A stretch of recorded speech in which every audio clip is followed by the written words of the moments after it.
Éducation sur Sen TV. Santé sur Sen TV.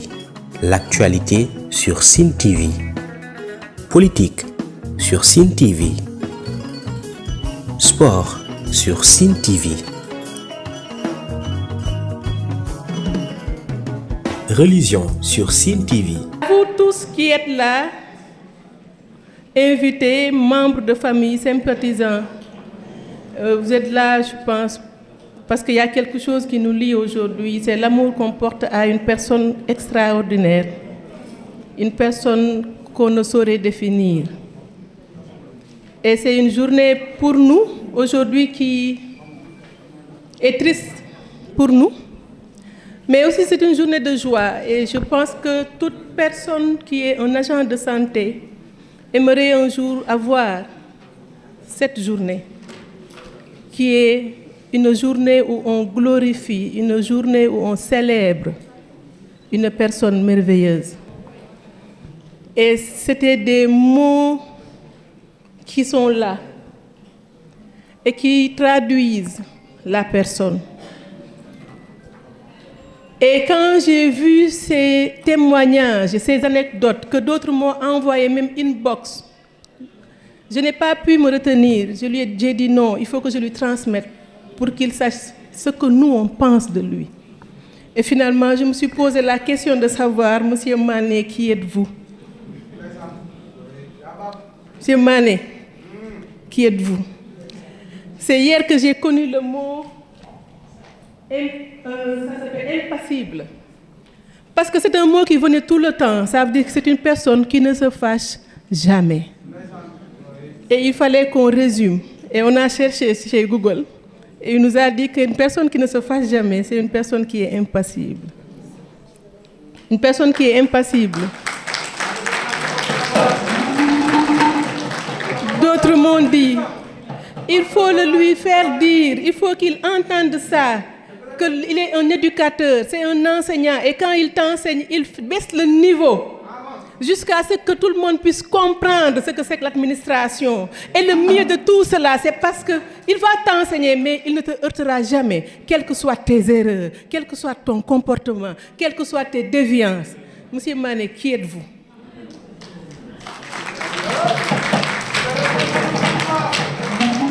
Et si on se met encore à parler de lui, je pense qu'il y a des choses qui vont venir et que je n'aurais pas aimé. Et là, c'est moi maintenant, Dr Safi Gueye, qui parle. J'ai trouvé en vous un coach.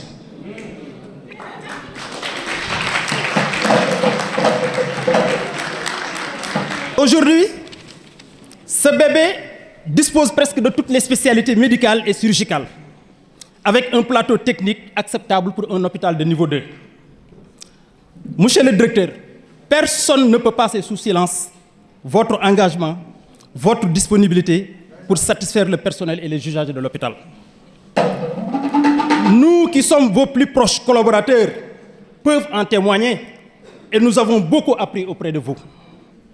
Votre sens d'écoute, votre esprit de partage, votre disponibilité et votre détermination ont fait de vous un excellent manager. Vous êtes un excellent directeur que beaucoup de travailleurs aimeraient avoir. Cela se justifie par votre parcours professionnel, de Ourossogui en passant à Tamba et Thiès jusqu'à Fatick. Les travailleurs de ces différentes structures magnifient vos qualités managériales. Le leader et le manager se différencient en matière de vision et d'objectifs. Leur point commun, c'est qu'ils cherchent à motiver leurs équipes afin qu'ils fassent la différence et obtiennent des résultats souhaitables. Cependant, le manager se préoccupe davantage des aspects opérationnels et processus, alors que le leader préfère encourager et donner des moyens à chacun d'accepter ses objectifs. Monsieur le directeur, vous avez toutes les qualités vraiment d'un leader et d'un manager. Cependant, votre présence et votre expertise vont nous manquer. Votre sagesse, votre sérénité face à l'adversité et votre capacité à toujours trouver les mots justes laisseront un vide dans notre quotidien. Mais l'héritage que vous nous laissez est immense. Un hôpital plus fort, des équipes plus unies et une culture de soins et d'engagement qui va perdurer. Sous votre conduite éclairée, cet hôpital est devenu plus qu'un lieu de guérison physique. Il est un sanctuaire d'espoir, un havre de compassion. Votre bureau était toujours ouvert, votre téléphone toujours joignable, votre écoute attentive et vos conseils précieux. Vous avez su créer un esprit d'équipe solide et encourager chacun à donner le meilleur de lui-même. Votre humanité et votre bienveillance ont tissé des liens forts au sein de notre communauté hospitalière. Les épreuves surmontées, les étapes franchies, les résultats acquis ont forgé entre nous une collaboration très franche. Merci de nous avoir toujours associés aux responsabilités et aux mandats qui ont été les vôtres. Cher directeur, au nom de tous ceux qui ont eu le privilège de travailler sous votre direction, de collaborer avec vous et d'être soignés dans cet établissement, nous vous disons un immense merci. Merci pour votre leadership, pour votre dévouement, pour votre humanité et pour tout ce que vous avez apporté à cet hôpital et à notre communauté. Permettez-moi, à l'entame de mes propos, de remercier le Tout-Puissant qui nous a donné vie et santé d'être là aujourd'hui, au milieu d'une auguste assemblée, au carrefour de toutes les idées pour sacrifier à la tradition de la teranga sénégalaise, surtout dans la terre du Sine, celle de Mamindis. Je ne saurais entamer mon discours sans pour autant m'inspirer des idées d'un grand pasteur Cicéron qui disait « Osez prendre la parole au milieu d'une nombreuse et silencieuse assemblée qui vous entend parler des questions les plus importantes est une grande et dangereuse entreprise. » Bref, aujourd'hui, j'ose prendre la parole au nom de l'amicale des travailleurs de l'hôpital régional Adja Marème Faye Sall de Fatick qui m'a désigné de porter leur voix pour m'adresser au public ici présent au titre d'un homme présent parmi nous. Il s'agit de M. Babacar Mané, qui, après un long séjour à Fatick, séjour ponctué par des actes forts qu'il a posés et qui ont donné une suite favorable, Mesdames, Messieurs, l'événement qui nous réunit aujourd'hui revêt d'un caractère particulier qui marque un temps fort consacré à un vin ou un bissap d'honneur, donc à un grand monsieur, Babacar Mané, directeur sortant de l'hôpital régional, qui a séjourné avec nous pendant la période de 2019 à 2025, où il est appelé à faire valoir donc ses droits à une pension de retraite. Quel mérite devant les siens, monsieur Babacar Mané. Donc cependant, si nous suivons un peu la trajectoire de Babacar Mané, de Tambacounda à Thiès en passant par Ourossogui, pour terminer donc son parcours ici à Fatick, son travail remarquable a inspiré les autorités de tutelle pour renouveler leur confiance à l'homme. Donc, qui est père de famille, coach, chef d'orchestre, de par sa manière de diriger l'équipe, car à travers son dynamisme sans faille, on parvient vraiment toujours à recevoir un regard, un son agréable venant donc du groupe. Pour parler une de ses réalisations, lorsqu'il est nommé à la tête donc de la structure, donc M. Babacar Mané, celui-là qui est toujours distingué parmi ses pairs à travers des actions concrètes qu'il pose, celui-là qui est toujours là à la recherche des solutions pour faire face aux multiples défis du cadre hospitalier, celui-là qui mouille le maillot pendant des périodes les plus difficiles, donc pour reconquérir les consciences des agents face à leur devenir. Celui-là qui s'oublie souvent quand il investit au milieu et ne voit que des résultats donc futuristes. Celui-là qui est là sans être là, mais tout en étant là et toujours à pied d'œuvre, donc pour l'intérêt général. Damay wax ci turu syndicat unique des travailleurs de la santé et de l'action sociale ñu koy wax SUTSAS. waaye dafa am lu may ñaan ba noppi muy dafa am benn bataaxal boo xam ne directeur Mané daf ñu koo jagleel ñun ñi nga xam ne ay syndicat lañ mu bokk ci bataaxal yu mujj yu mu bind en tant que directeur pour wan leen encore une fois la dimension de l'homme. bataaxal boobu bataaxu sargal la moom laay njëkk a liir laataa may ñëw ci li nga xam ne ñun en tant que ay syndicalistes moom lañ bëgg a ñëwee ci xew yi. bataaxal bi nag remerciement la mu ne le chef de l'État vient de porter sa confiance sur le docteur Babacar Fall aux fonctions de directeur du centre hospitalier régional Adja Marème Faye Sall de Fatick suite à mon admission à la retraite.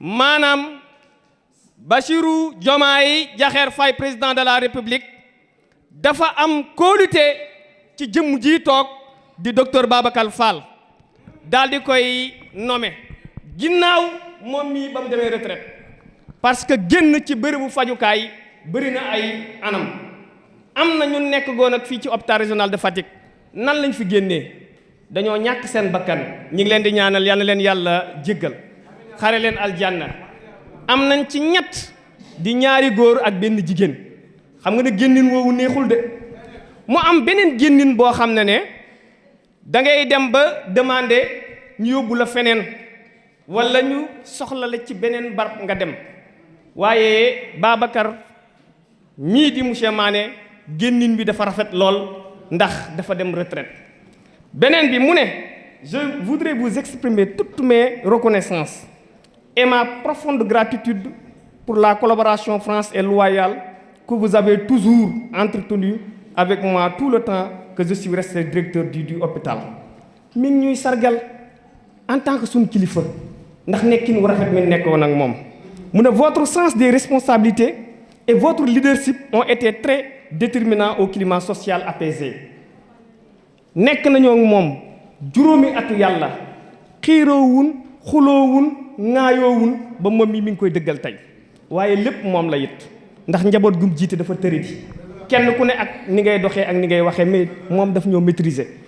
beneen bi mooy c'est tout naturellement que j'ai une pensée reconnaissante pour tous ceux qui m'ont assisté, accompagné et témoigné leur amitié tout au long de mon cheminement professionnel à Fatick. mi ngi sargal ñi nga xam ne dañ ko doon gunge Samba Ali jël na kàddu ci turu administration bi di ay collaborateurs am ñooñu yëpp gis ngeen ci lettre bi da leen a jaajëfal waaye ñun syndicat yi dañoo bàyyi loxo ba jagleel ñu lettre bii bokk na ci jëf yu mujj jëf en tant que directeur ndax tey nag dañ naan directeur sortant directeur entrant kon jëf ju mujj mooy jëfi sargal di gërëm ñi nga àndoon nag kon loolu encore une fois ñu ngi la siy jaajëfal monsieur le directeur. damay ñëw nag ci discours bi bu simple lay doon discours syndicaliste la discours bi dañuy violer li nga xam ne mooy protocole bi moo tax ma bëgg a ñëw ci histoire u hôpital régional de Fatick ndax ngeen mën a xam historique bi la ñuy ñëw ba noppi mbokk yi. hôpital régional de Fatick buñ waxee ci historique bi rek day am solo yàlla dafa def en 1999 hôpital bi dañ koy faral di tuddee hôpitalu ñetti régime socialiste yi ñoo fi nekkoon ñeent fukki at 40 ans diggante Senghor ak Abdou Diouf ñu yàgg a dig askanu Fatick na dinañ leen defal hôpital ba 99 lañ commencé construire hôpital bi far yàlla def mu am un changement de régime le régime libéral bi ñëw fekk ñu démarré hôpital bi 99 mu am contentieux entre l'État du Sénégal et la société d'Atepa Goudiaby contentieux bi mbokk yi fukki atu yàlla la durée moo tax hôpital régional de Fatick dañ koy faral di wax hôpital boo xam ne à la fois dafa mythique et mystique. pourquoi fukki at yi Atepa Goudiaby dafa war a na livrer hôpital bi clé à la main 2004 mu commandé ay équipement ba équipement yi ñëwee ñu daal di koy exposé fii contentieux bi am ñu dem ba 2012 beneen régime bu bees ñëw parce que hôpital boo xam ne fekk jamono mi ngi changé 99 lan lay mandargaal njeextalu millénaire dañoo war a jóge ci 99 dugg ci 2000 waaye yàlla defit ñu war a jóge ci benn régime bu am ñeent fukki at dugg ci beneen régime ñaar yi day mandargaal hôpital régional de Fatick kon hôpital bu yéeme la ci biir liggéey bi ñun ak ouvrier yi ñoo fi nekkoon ñu ñuy xamal jaan yi jànkareyaal yi ak li nga xam ne ay yamb sax ñun bañ koy ubbi fekk nañ ko ci hôpital bi suñu mbokki séeréer yi nag jaaxle woon lool ne hôpital bii ñaata directeur lañ affecté kenn liggéeyut kon kan moo ubbi hôpital bi kooku ku jara sargal la ku jara jaajëfal la muy docteur Alioune Faye moo ubbi hôpital bi ginnaaw ba ko docteur Aline Faye ubbee mbokk yi lan moo xew le 26 décembre 2013 ñu ubbi hôpital bi affecté agent yi ñu bëri bàyyi seen liggéey ngir lan accompagner docteur Aline Faye am na ñu nekkoon centre de santé am na ñu nekkoon ci yeneen i structure ci administration bi ñooña nekk lim bu takk di ay ndaw keroog mbokk yi ba ñu ñëwee ànd ak docteur Aline Faye ubbi hôpital bi kon Aline Faye tey bu ma ko doon mandargaal lan lay wax oto Aline Faye mooy démarreur bi yàlla def sens bu ñu yàlla may mooy ba mu ñu indilee directeur Babacar Mané nag ñëw fekk hôpital boo xam ne démarré nañ ko mu ñëw nekk nitu administration dëgg nit ku am jaar-jaar ndax ba mu ñëwee moom moo joxe orientation yi moom Babacar Mané moo joxe direction bi moom Babacar Mané moo ñu jàngal dëgg-dëgg luy administration kon kooku ku jar a jaajëfal la mbokk yi loola doyut SUTSAS juddu 2014 ngir ñëw accompagner directeurs yi mu nekkoon combat boo xam ne dëgg-dëgg directeurs yi daf ñu koo yombal ndax docteur Aline Faye commencé di régulariser personnel bi nga xam ne fi lañ leen fekkoon. hôpital régional de Fatick mooy première entreprise régionale fii ci dendu Sine benn structure de l'État ëpp ko budget boo xam ne tey ñu ngi dem 1 milliard et quelque fi ko Babacar Mané jëlee nañ ko xoolaat dem leen ci chiffres yi peut-être que 800 millions peut-être que 900 millions yàllaa xam waaye gëm naa ne ku demoon nga xoolaat chiffres yi Babacar Mané porté na ko ba 1 milliard et quelque mi ngi nii jëm ji doomi Sine ak ñeneen ñu jóge feneen di ci liggéey kenn ku ci nekk di ci tedd kon monsieur Babacar Mané ñu ànd ak moom ànd boo xam ne àndu dëgg la parce que ñun ay syndicalistes lañ duñ rayal kenn sa ginnaaw saa wu ñu ñëwee mënuñu sama bureau ubbeeku na jarul ngeen may saisir pour am audience. C'est un jour très spécial bés bu nga xam ne nii la tey képp kuy liggéey kat nekk ci réew mi yaa ngi koy ñaan suñu borom mu may la ko waaye nag tey Babacar Mané la ko yàlla jagleel donc monsieur Babacar Mané man bu may wax ci yow mun naa wax ne du ma fi jóge tey jii dañu wax ne bés su tuuti waaye borom lay tollool da nga am ay mbokk am ay parents am ay dëkkandoo am ay am di jàmm defaloo leen dara nga xew si ñu bàyyi seen yitte ñëw wuy si la c'est pas quelque chose de facile waxal alhamdulillahi rabbil alamin docteur Mané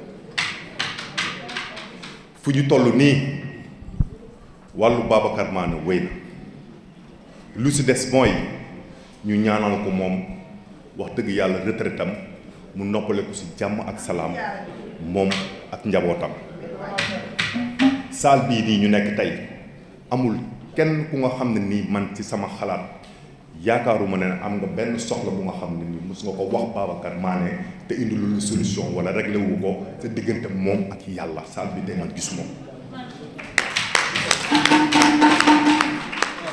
donc monsieur Babacar Mané mun nañu wax ne ci côté boobu moom ñu ngi la suy saluer di ko rafetlu trop donc Babacar Mané su ma paree ci Babacar Mané damay ñëw ci directeur entrant bi monsieur Babacar Fall monsieur Babacar Fall soyez les bienvenus di la wax nag ne nguur yàlla moo koy fal ku mu neex ak ku mu naqari tey yaay directeur hôpital régional Fatick misaal mun na jóge ci président Diomaye Faye mu wooree Gaston ndoge ji biir présidence donc boo doonee ndaw xam naa ne maa la mag fuuf yàlla jagleel la ko lenn li mun naa wax ne tey yow yaa doon suñu kilifa képp ku nga xam ne nii mu ngi nekk ci hôpital régional de Fatick bés ni ki tey bu ma bëggoon congé soo ko signé wul du ma dem congé donc yow yaa suñu kilifa pour vous dire que ne man may représenter les contractuels au niveau de l'hôpital régional de Fatick sunu syndicat bi SACSAS la tudd syndicat des agents contractuels de la santé et de l'action sociale, le 26 juin 2014 2024 du moins sortant pour moi kon yàggul sa hôpital ba dañuy wax ne ñun ñooy caatu syndicat yi donc monsieur le président monsieur le directeur entrant di bokk na ne SATSAS c'est le syndicat des agents contractuels de la santé et de l'action sociale ñuy représenter contractuels yi au niveau de l'hôpital régional de Fatick. donc di wax ni tey ñëwuñu fii aussi par hasard bàyyiwuñu sunuy yitte rek ñëw fii dañoo ñëw pour nit koo ko jar lépp lu nit xewle muy safaan muy bànneex lépp lu munti xew accompagner nga kooku ñëw fekkee lépp du début à la fin ba pare yëkkati sa xaalis def si. Bon, donc ça fait, c'est posé beaucoup de questions sur ma personne. Moi, je me considère toujours comme un serviteur, comme l'a dit notre beau-frère Modien, un fonctionnaire, un serviteur. Je me considère comme un serviteur. Et j'ai là une lourde responsabilité. Donc j'ai l'obligation de servir les populations par rapport au domaine qui m'intéresse. C'est le domaine de la santé. Et ça, c'est le fait que j'ai essayé seulement de servir. J'ai essayé de servir. Et j'ai eu la chance de faire une carrière au niveau de la santé. Peut-être le bon Dieu a voulu que je puisse quand même avoir la chance d'accéder à la miséricorde divine. Peut-être. C'est une chance d'être à la santé pour accéder peut-être à la miséricorde divine et à la félicité éternelle, certainement, parce que c'est une occasion qui nous a été donnée.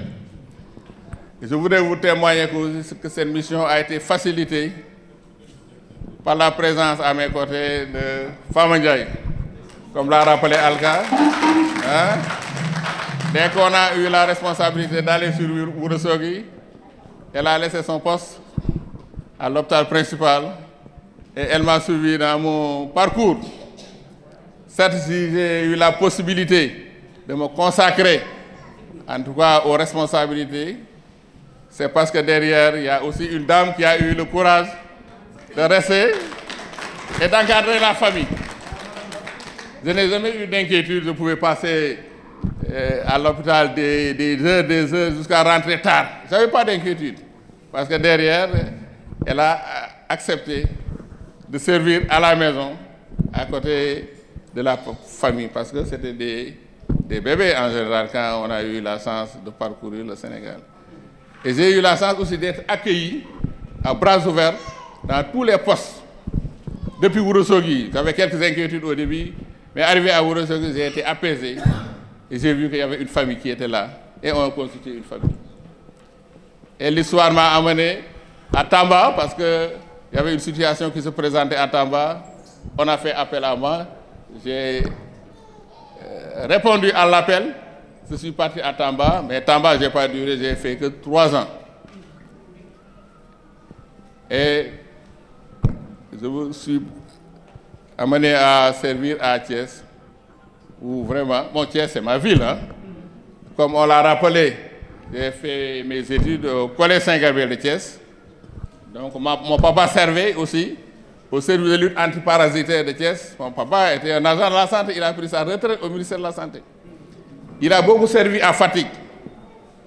Il parlait même sérère quand j'allais avec Omar à Tivaouane, il parlait sérère entre eux. Parce qu'il a eu à capitaliser beaucoup d'expérience dans le programme de lutte contre le paludisme.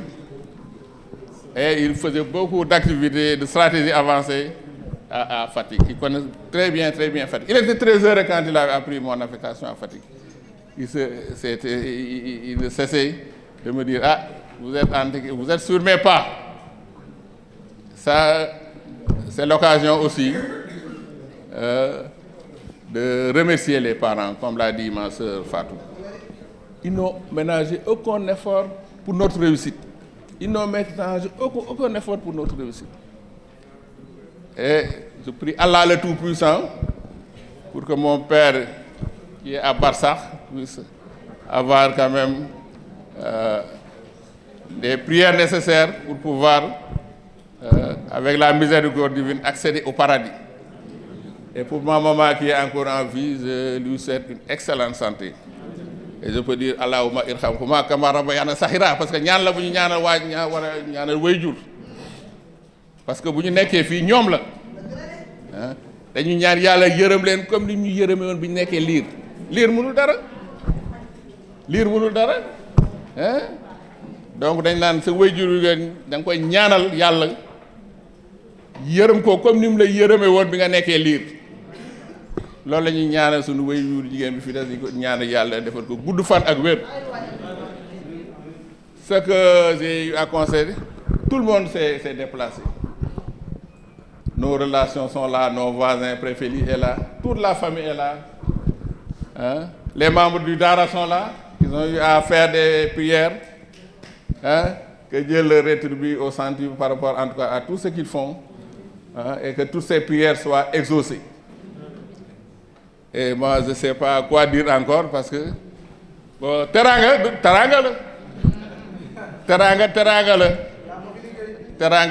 la vraiment man naa ni aw ma seen fay. Est-ce que li ngeen ma defal sax man ji naa leen ko? C'est la question que je me pose.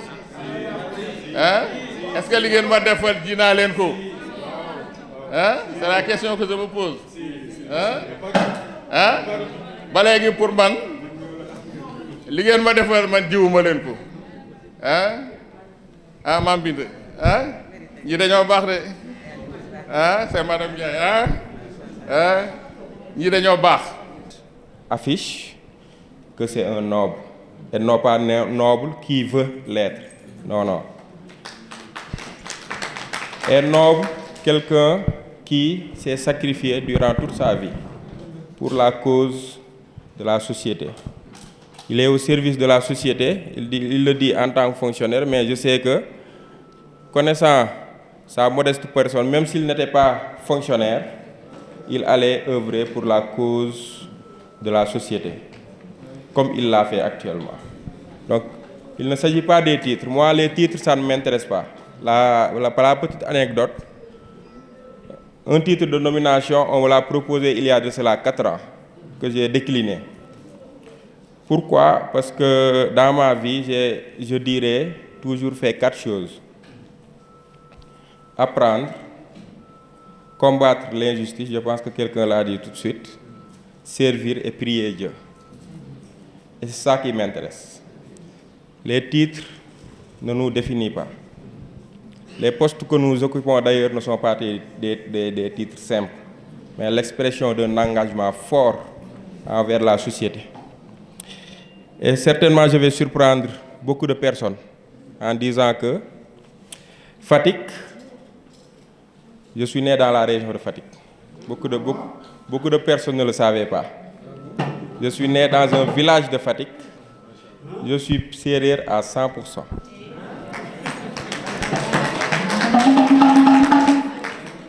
Kon Fatick obinun refu men, Fatick obinun garu na hôpital Faye. Donc, ça en dit long, parce que en 2018, je me rappelle, j'étais en voyage au Maroc, mais lorsque je suis rentré, c'est là où j'ai commencé à nourrir une passion pour l'administration. Pourquoi? Parce que je me suis rendu compte qu'il y a beaucoup de challenges. Ensuite, je suis parti en Égypte et ça a empiré la chose. Je me suis consacré uniquement à ce qui pourrait relever en tout cas le plateau médical de notre pays, à ce qui pourrait améliorer la qualité des soins au plus grand bonheur des populations. Parce que ñun looloo ñu fi tax a jóg lépp lu ñuy def du pour ñun suñu ko doon def ñu nañu duñu leen fay sax dañu koy def ndax dañu gis ay yaay ay papa ay doom ay mag ay rak yoo xamante ne dañ daan souffrir ndax lan am na ku ko wax sànq dañ daan jël fii di référé Kaolack ak feneen hôpital Fatick bi ñëw hôpital Fatick bi di màgg ndànk-ndànk ku ci nekk am ci sa wàll docteur Mané def ci liggéey bu am solo te loolu il faut le reconnaître. Il a abattu un travail extraordinaire dans l'hôpital de Fatick. Reconnaître ko moom moo mun a tax nga am point de départ parce que sànq am na représentant xam nga syndicat yi moom samay waay lañ man syndicaliste la am na ku ci ne ñu accélérer parce que moi j'étais venu pour aller plus vite. Maintenant il me demande d'accélérer, donc ça me facilite la chose en espérant qu'il ne va pas me demander de rétropédaler après parce qu'on va accélérer davantage conformément à la vision Sénégal 2050. Témoignage yi nag gis nañ fi lu ne am na sax ku ci wax indirectement jubal jubbanti ndax am na kilifaam bu taxaw ñëw ne man diw dama ko fekk ci hôpital mu traité ma comme ni muy traité ñëpp joxuma benn faveur dama dugg bénéficier ci soins yi ba génn kontaan ci loolu moo ñu fi tax a jóg nekkuñu fi pour ma paate wala ma dem ba déedéet askan wi lañ fi nekkal te képp koo xamante ne da nga teg sa tànk ci buntu l'hôpital bi indi nakar da nga war a commencer apaiser wu ca gardien ba la fu mu la jëlee dugal la orienté la ba fu ñu la war a fajee ba ngay génn di am xol bu sedd guy yal nañu yàlla may kàttan bu ñu accomplir mission boobu noonu ndax mission boobu doy na sëkk ci jaamu yàlla sëriñ yu bari loolu lañ ñuy fàttali dañuy naan man su ma mënoon a dellu ginnaaw naa jàng boo bokk ci kër docteur ñi nga xamante ne nag ñun yàlla jàppale nañu ñu bokk ci kër docteur bu ñu mus a fàtte loolu mission bi nga xamante ne yàlla moo ñu ko dénkuñu ko par hasard mission bi nga xamante ne yàlla moo ñu ko dénk daf ñu ko dénk ngir ñu jaamu ko ci ngir ñu jàppale ci askan wi ngir askan wi mën a soulager wu. Éducation sur Sine TV, santé sur Sine TV, l'actualité sur Sine TV, politique sur Sine TV, sport sur Sine TV, religion sur Sine TV.